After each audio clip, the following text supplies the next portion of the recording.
Bonjour Jean-Sébastien, alors les marchés sont au plus haut, les investisseurs commencent un peu à avoir peur et se demandent où investir. Et vous nous dites qu'il faut choisir les sociétés qui font de la croissance grâce aux clients. Oui, tout à fait. Alors nous, vous savez, nous sommes très penchés sur la satisfaction client, partant du principe que les clients satisfaits sont l'assurance de la croissance de demain. Et donc, on cherche des sociétés qui, parce qu'elles investissent dans la satisfaction client, parce qu'elles font tout pour leurs clients, sont capables de faire de la croissance, ne serait-ce qu'en prenant des clients aux concurrents qui, eux, sont cotés ou pas. Alors quelles sont les sociétés exemplaires sur ça? Alors, il y a une société que tout le monde connaît, qui est Carglass. Le métier de Carglass, c'est finalement de vous rendre un service dont vous auriez aimé vous passer.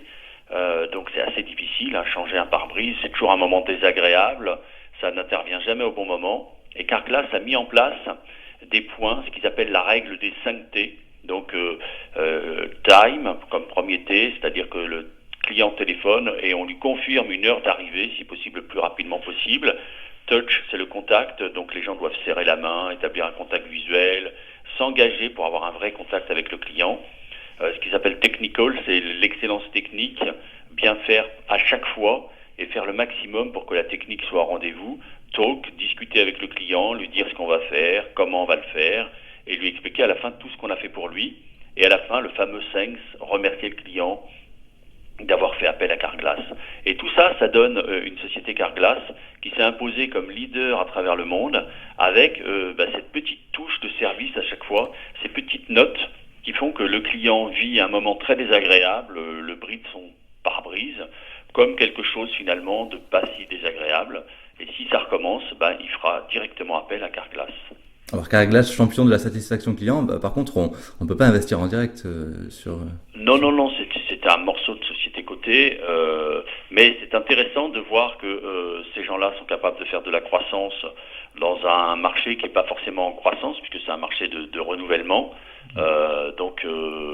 C'est assez intéressant de voir ça. On a d'autres marchés, si par exemple on prend l'assurance, les mutuelles sont en train de se développer. En France, on a la Maïf qui gagne des parts de marché évidemment sur les assureurs traditionnels en mettant l'accent sur la satisfaction client. Et déjà, ça nous donne une indication de ne pas investir dans les compagnies d'assurance. Ok, très bien, mais alors dans quoi il faut investir du coup?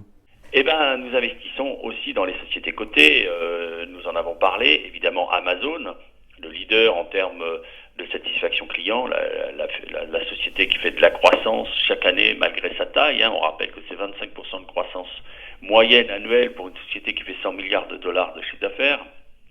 Mais on a aussi des constructeurs automobiles allemands qui ont mis le client au cœur de leur organisation, ce qui explique qu'un BMW soit capable de faire de la croissance même en 2009, là où les Peugeot, Renault essaient de combler les trous.